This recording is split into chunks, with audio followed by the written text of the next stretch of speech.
if you are a department chair or a instructional coach that focuses on a particular content area, or you're a leader that gets to meet with different content teams, this resource, a lesson internalization tool, is for you. I'm so excited Desi is releasing all of these tools to be piloted and getting really some feedback in school year 24-25.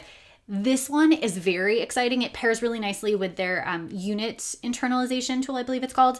But this one gives a really beautiful framework for a meeting where you meet with the team and you kind of go through these key questions. We're going to focus on 3, but we'll release. Guiding question, we're really focused on deeper learning for all students and making really sure that we're actually on grade level and there's real world kind of interactive pieces happening and it's relevant. So I love kind of the goals here. We're really focused on what the goals actually are of the lesson.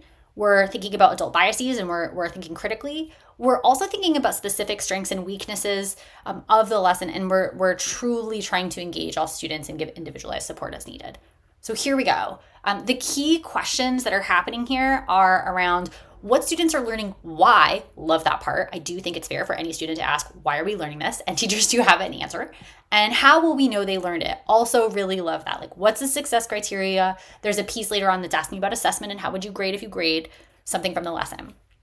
How does it center and affirm diverse identities, perspectives, and experiences?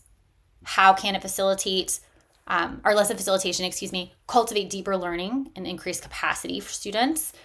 And what will students experience? So here we go. We would do a unit unpacking tool. I think I called that unit internalization. Unit unpacking is the first tool that they would use. So you're thinking teachers have already kind of gone through the unit level and now they're looking at a lesson. And it says, majority of time questions 1, 2, and 3, and you can kind of think more. There's so much prompting for additional thinking. So you'll see on the blue kind of boxes to the right alongside each question, there is a lot more depth that you could have if you have like a focus lesson that wants a lot more breathing room and time in the space to discuss. So, okay, question 1, again, this is the lesson purpose. This is the question we looked at. So you're discussing what the students are learning. You're kind of anchoring in the standards, why the learning is important. So how does it build off prior knowledge? How does it build towards future learning? So where does it come kind of in the arc? And that arc has to be coherent. And also thinking about the relevance in the real world pieces. Where are they demonstrating mastery in here? And if you don't already have one, write an exemplar for that task or question. That's really key, I think, as adults and as educators. We want to think through ahead of time, what could students answer? What do we want students to answer? What are the multitude of ways that students could engage with the questions we ask them or the assessments we ask them to engage with? Question 2, right? We're thinking about affirming diverse identities. And so here we have what students already know, right? Making sure we're honoring students' prior knowledge and not saying, well, students don't have background knowledge, right? Like that's not it. Like, what do they actually know and not know? What is the actual required background knowledge, right? Which they really need.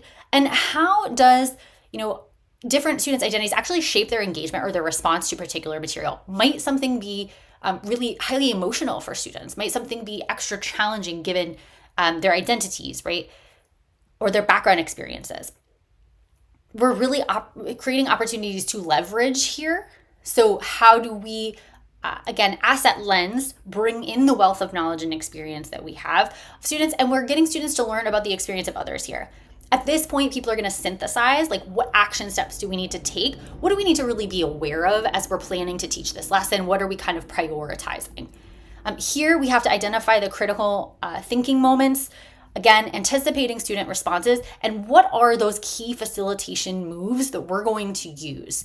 One of the things that I think is really important here as we're talking about pacing in question 4, yes, we want to pace. And I love that they name somewhere in here is kind of, okay, how we adapt, right? We're really thinking about priorities. What is actually most important? What part of the lesson deserves a little bit of extra time if it needs it?